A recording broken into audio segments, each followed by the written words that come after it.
All right, guys, this is Nick here, and I am just getting a few things set up here. Okay, so looks like we're live, and it is Monday, December the 8th, 2025, right before Monday Night Raw. Um, it's going to be interesting to see what goes down on Raw tonight.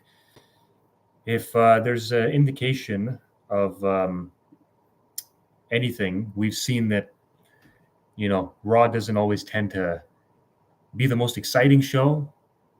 It's over the last couple of weeks, there's been um, a lot of ups and downs. I mean, it doesn't help when Triple H comes up and says that, Raw is expected to be epic tonight, and nothing really takes place other than a Bron Breakker promo. But tonight, this is sort of the card they have tonight. So we're seeing Gunther,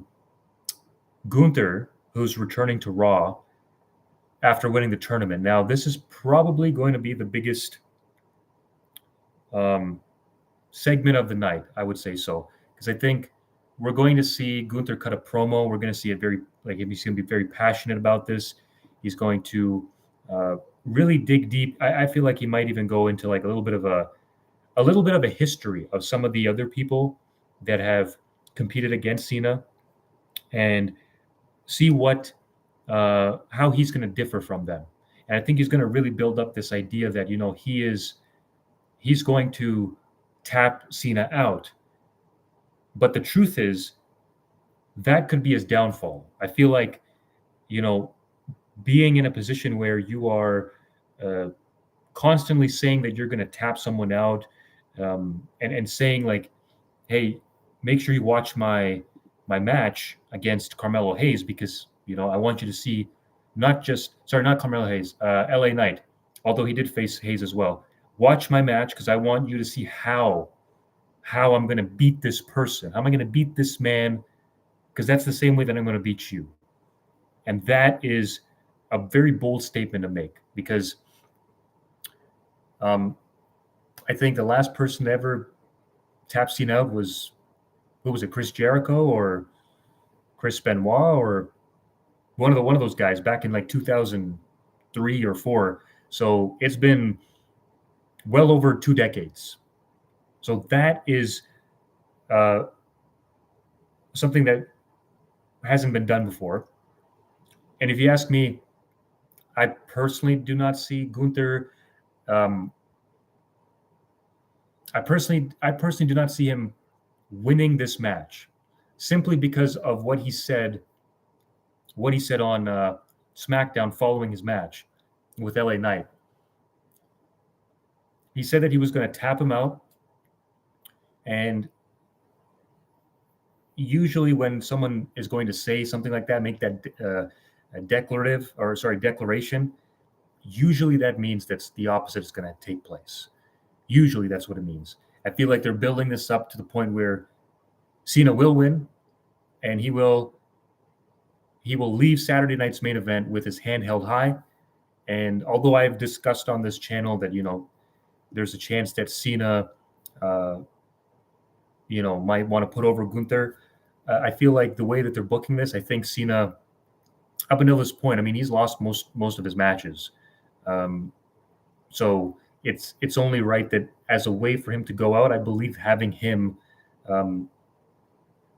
win over Gunther is the right way for him to, ride off into the sunset, because it's something that you can say to the fans. You can give the fans something nice, sort of as like a, thank you for the run, thank you for the year-long tour. It's coming to an end now. This is something that you guys can leave off on a high note, kind of thing. So it'll be interesting to see what he's got to say. I don't think there's going to be anything exciting that's going to, like, he's not going to say anything groundbreaking. Cena's, of course, not here. A lot of people were saying that, could there be a chance that we might see Cena make sort of a surprise appearance? Because, he's set these dates up. However, what if he were to like show up, unannounced? Now that hasn't happened yet. Could it happen tonight? I'm not sure. I don't think it will. I think it is the final date. Saturday night's main event is where we're going to see him. So, yeah, it seems to me this match, a lot of people aren't necessarily like per se super excited about the fact that we're seeing Gunther face Cena. I feel like there's a lot of more fans that would have rather seen LA Knight. There's a lot of more fans that would have rather seen like somebody else where that person hasn't had a chance to really get out of the gate. Like having a Carmelo Hayes win the match, I mean, that would have been unique. I know a lot of people don't like Solo Sikoa, but having Solo, like somebody different other than Gunther, would have been a nice touch, because everybody knew that Gunther was the guy. Like from the very beginning, people knew that this was the match. This was the match, and I think that's probably the reason why they hate this man. Like I don't think the hate is so much. It's not so much because he's a bad wrestler, but it's because he's come back at a time where he's beating all these like favorites, these fan favorites, and we know the outcome. And because of that, we're booing the creative decision to have Gunther make it this far and win the tournament. That's what we're booing. So it's kind of like, how do we make sure that we're not like booking ourselves into a corner where Gunther's like the guy that's getting not just heat, but like go away heat. Like that's the big concern. Like, could he potentially end up in that position? And I don't think that's what WWE wants. So I do look forward to the match, because I don't think they'll have a bad match. I think Gunther, no matter what anybody says, he's not a bad wrestler. Like he can work in the ring. So it's not like the match is going to be bad. It's just the way they went about it. I mean, if we were going to have Gunther face Cena, you might think like, was it really needed? Like, was this tournament really needed? Like, did we really need this tournament to determine that? You know what I'm saying? Because if you knew this was the projected outcome and it was rumors all over the internet, and then all of a sudden, like you go and you go through this tournament, you can see like from the beginning, like where the brackets lead to, and you can see that it ends up with Gunther. What would have been unique, like probably the biggest swerve that they could have done was have LA Knight secure the victory on SmackDown, so that they were able to make sure that the fans were not the ones that were like in control of the I guess the reaction, like because we already knew how the fans were going to respond to it, because it was predictable.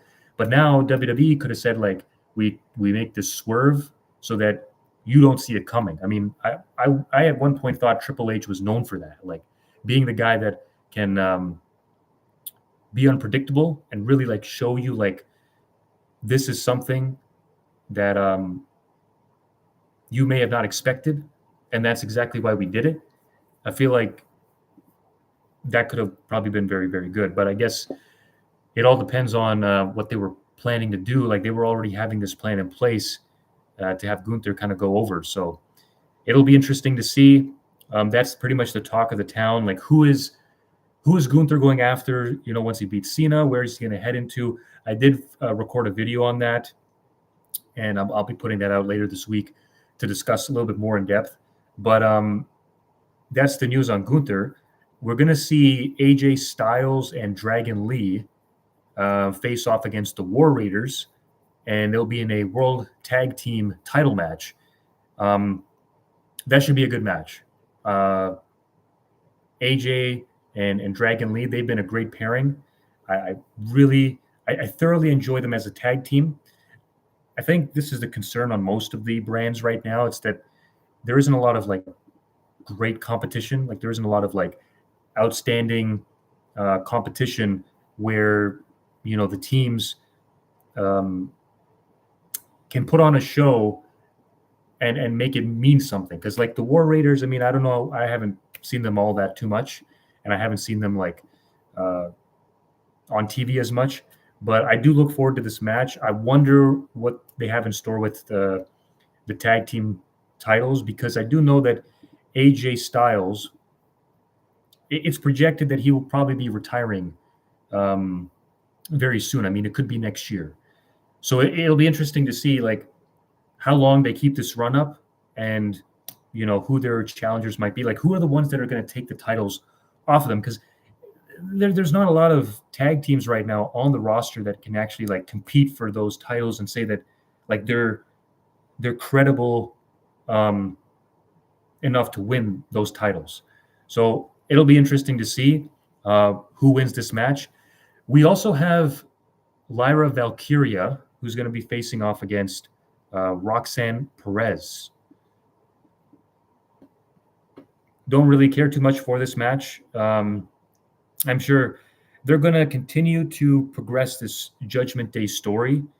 As you guys saw, Liv Morgan returned last week, and we all were like sitting there kind of thinking of like, what is the goal going to be here for the future of the Judgment Day? Like, aren't they going to do something with Liv and Roxanne? I mean, isn't Liv like sort of envious? I guess that's the term we could use, or upset that Roxanne is kind of taking her place. But what actually happened was almost like this. She comes back and she's on the same page as everybody else on the Judgment Day. And that is to bring the Judgment Day back to relevance again. And I think we could see a situation where, I mean, Liv is probably going to align herself with Dom. But before that takes place, they're going to have you believe that she's on the side of the Judgment Day, and then at the last moment, she's going to turn. She might just slap Finn in the face, or might kick him in the nuts, the same way she did John Cena at Survivor Series. I mean, that's very much possible.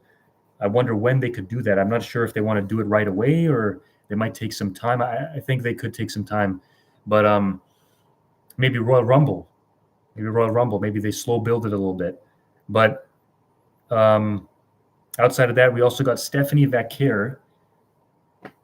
Man, they really do not have a lot of credible challengers for her.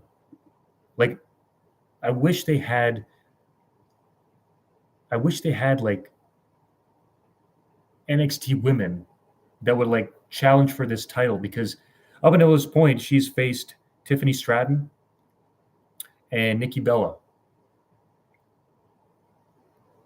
I mean, I'm not sure at this point. Like, are they going to do some kind of tag team situation? Like, are they going to bring back Brie Bella?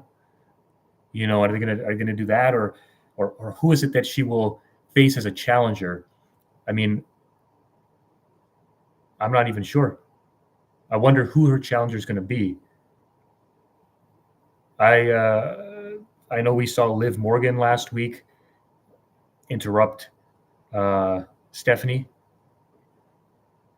I mean, that's really quick. Like, just going right into that program, it's really quick. I don't think they would do that, but I think they're kind of teasing something there. Stephanie and Roxanne, these would all be great matches.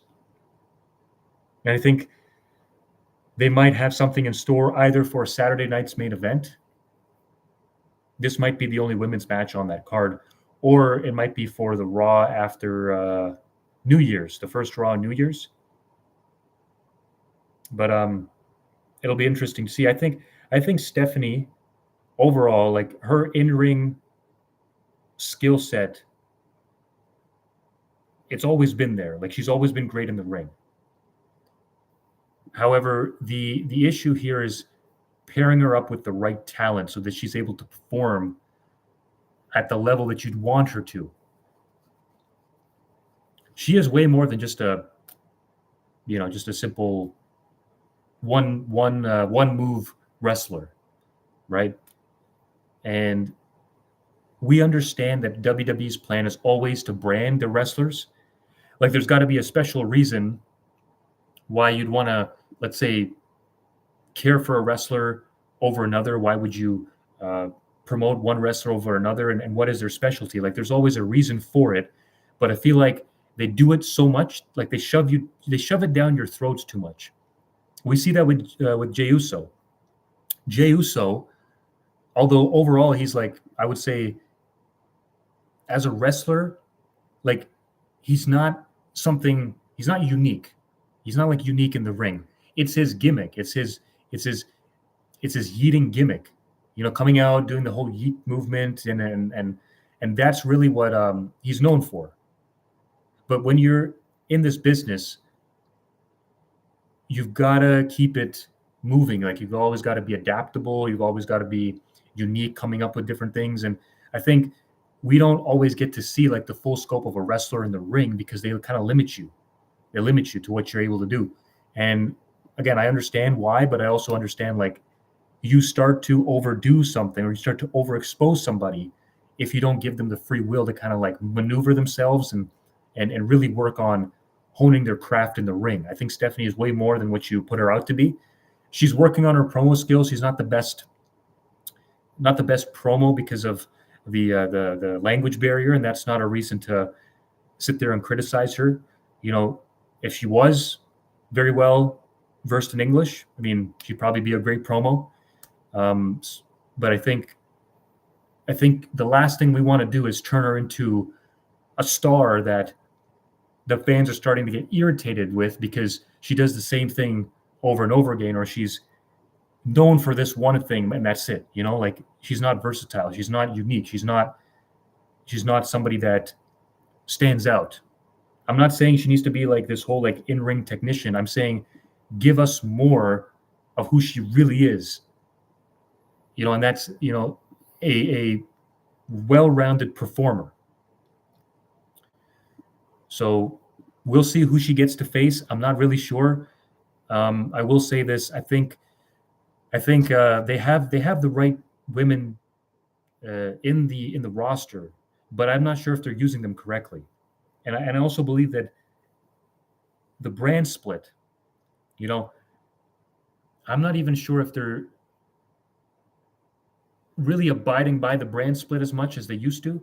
Like they have it in place, but it's not to say that like they don't sometimes switch back and forth and they have superstars from this show go on that show and people from NXT come up. So it's like we can move things around and we can have like adjustments to who faces her and you know, what shows she might show up on. And I think either we keep it that way, or we do a brand split, like an official brand split where we're doing a draft, and the draft is going to determine like who's on which show, because they need to shuffle. They need to shuffle things around. It's been stale so far. It's been quite stale so far. So that's kind of what we're seeing for Raw tonight. By no means is this going to be like epic. We hope to see something unique. Maybe Bron Breakker comes out. I know he cut that incredible promo last week, so they might just start to show off with that.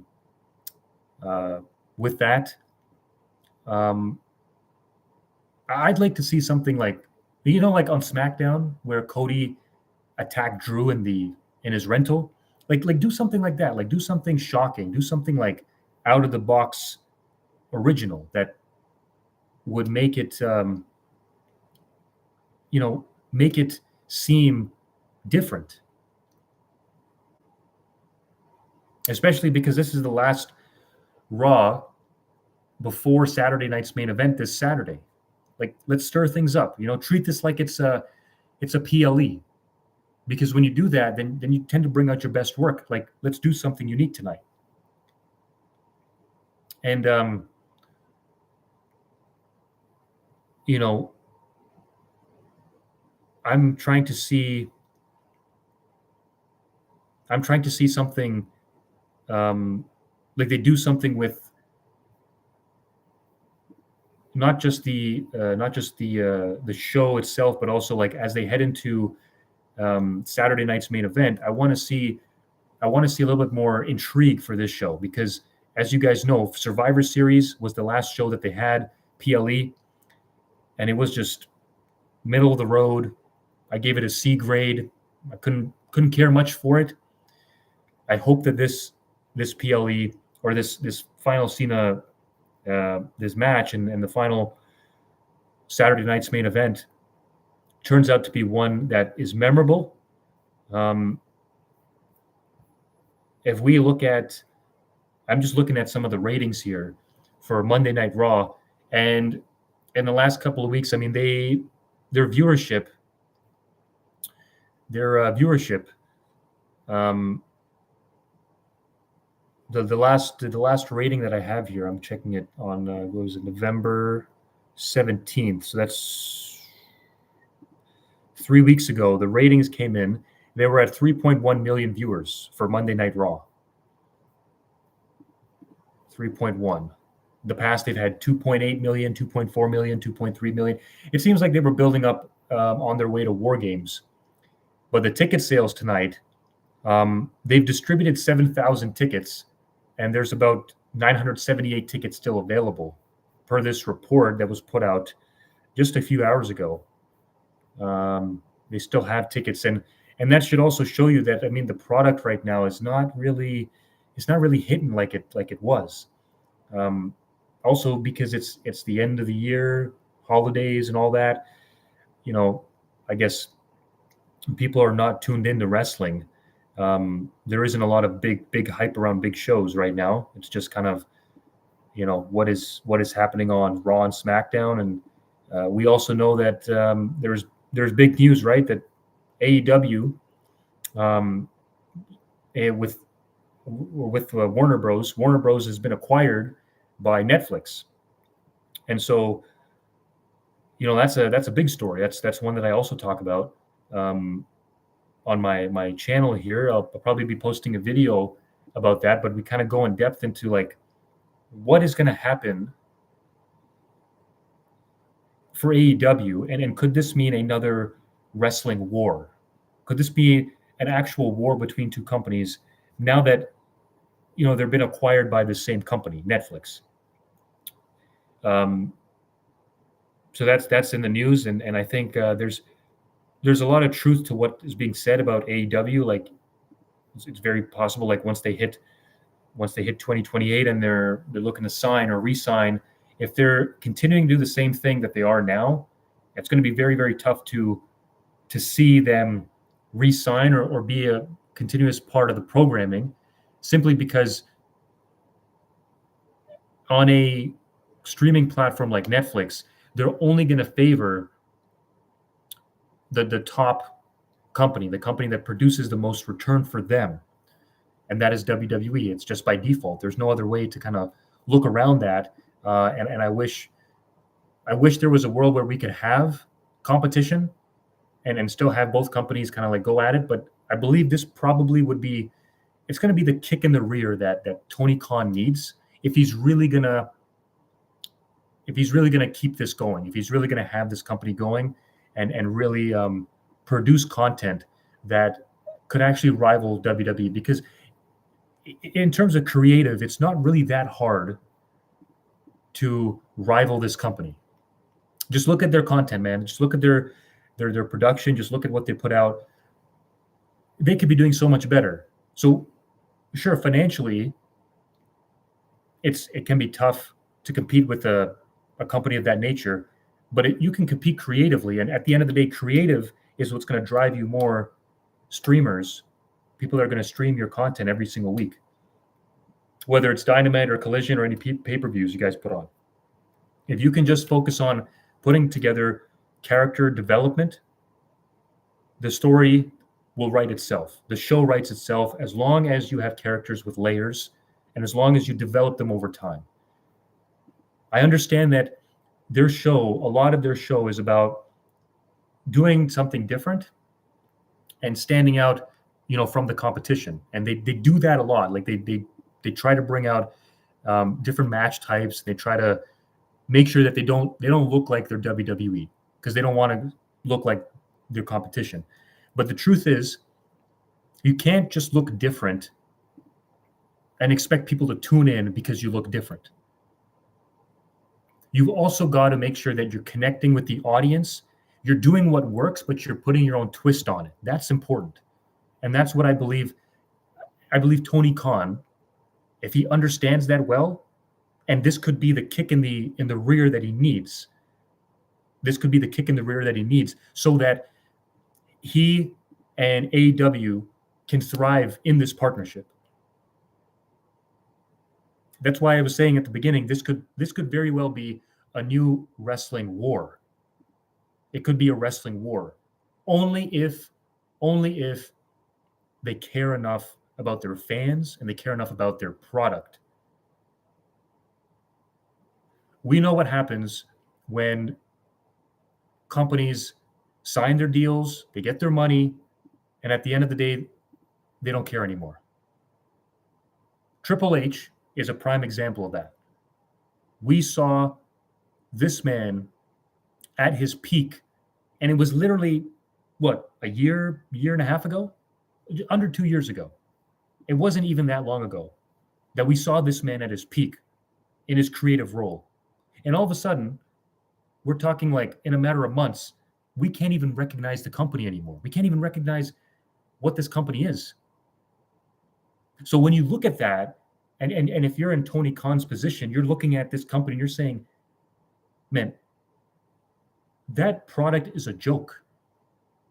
We can do so much better with what we have.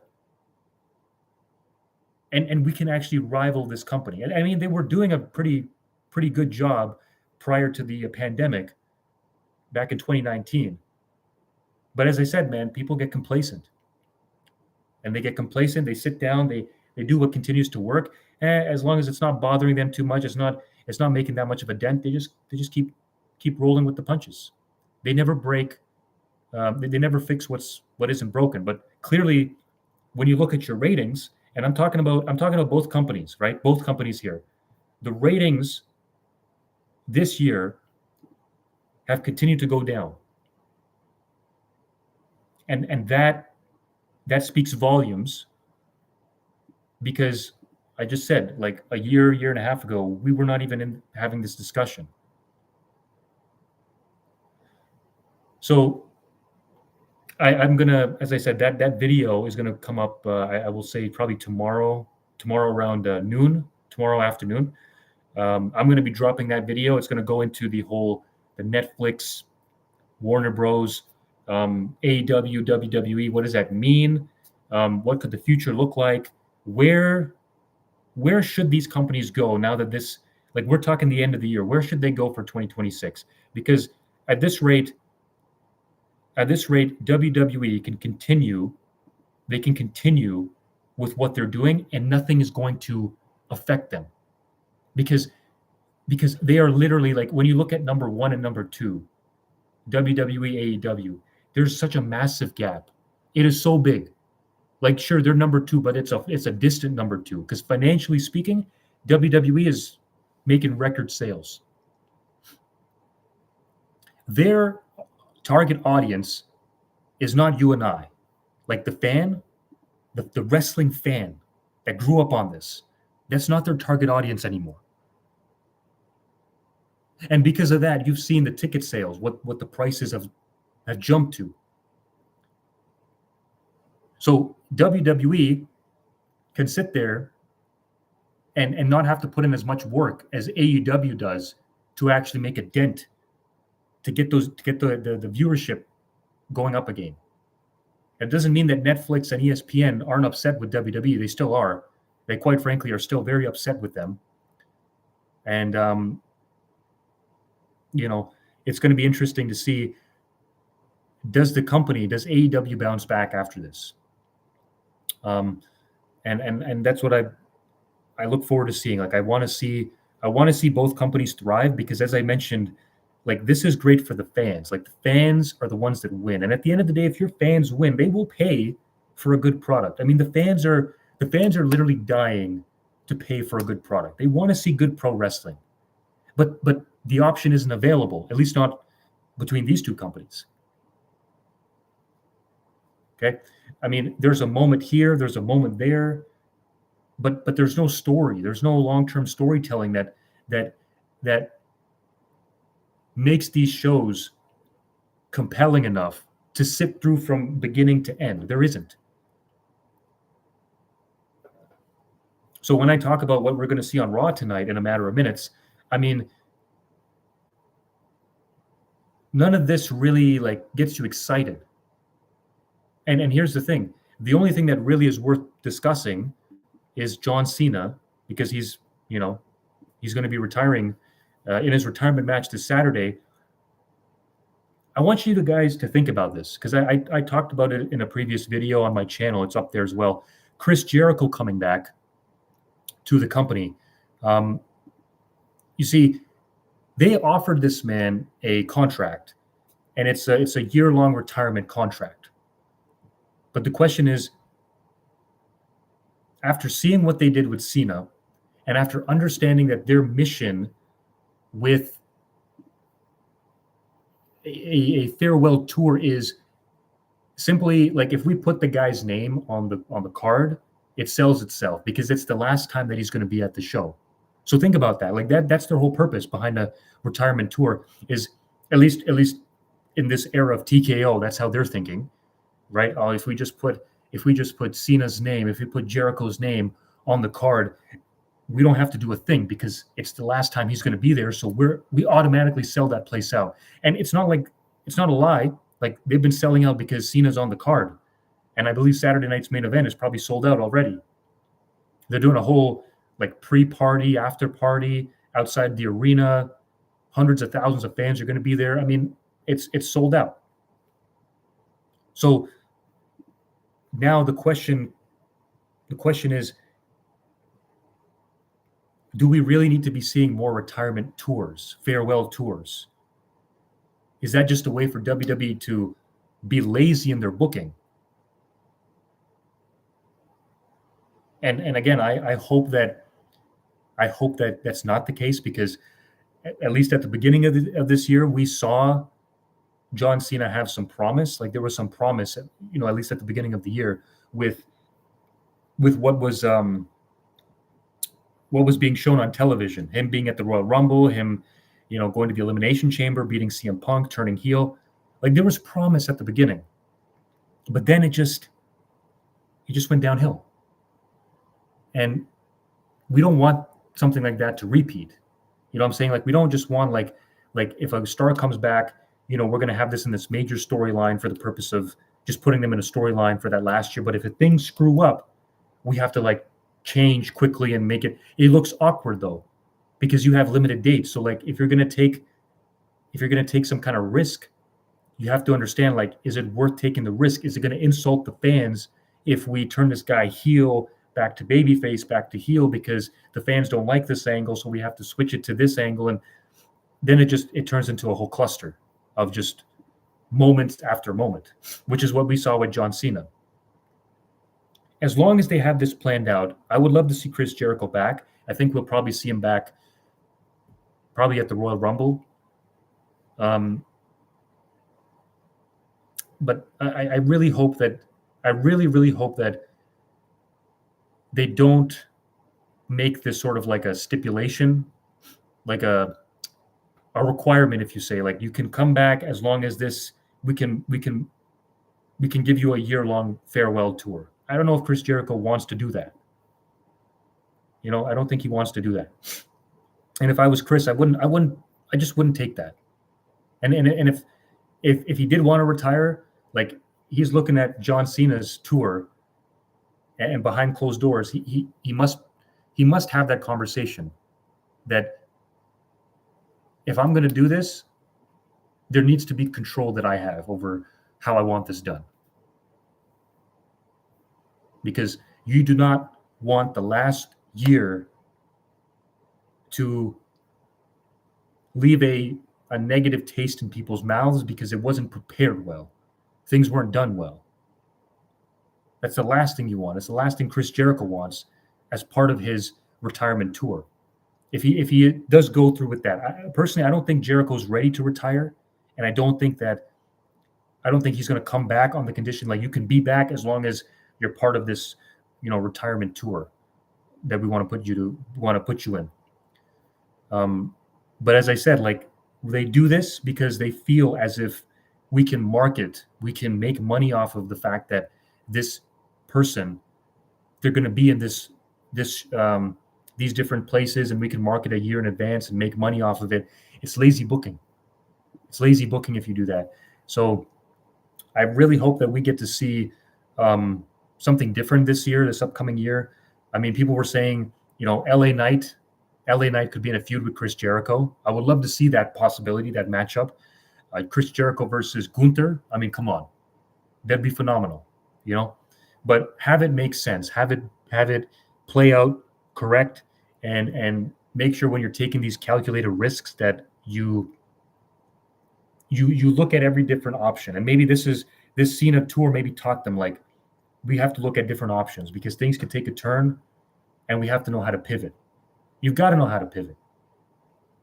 Just like how you guys did back when The Rock came back and Cody Rhodes, Roman Reigns. I mean, they were going to do that whole Rock versus Roman, but they decided to pivot. They're going to have to know how to pivot if we do get to see Chris Jericho back in his final year.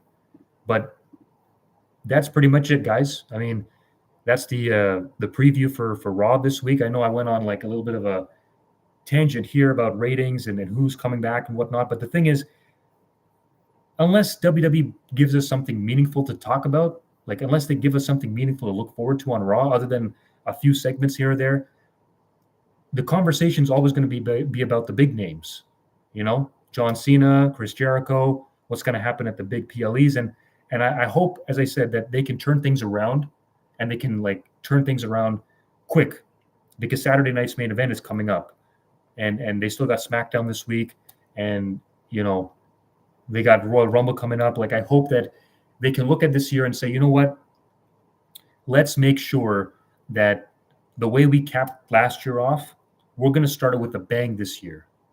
We're going to start it with a bang, and we're going to maintain it.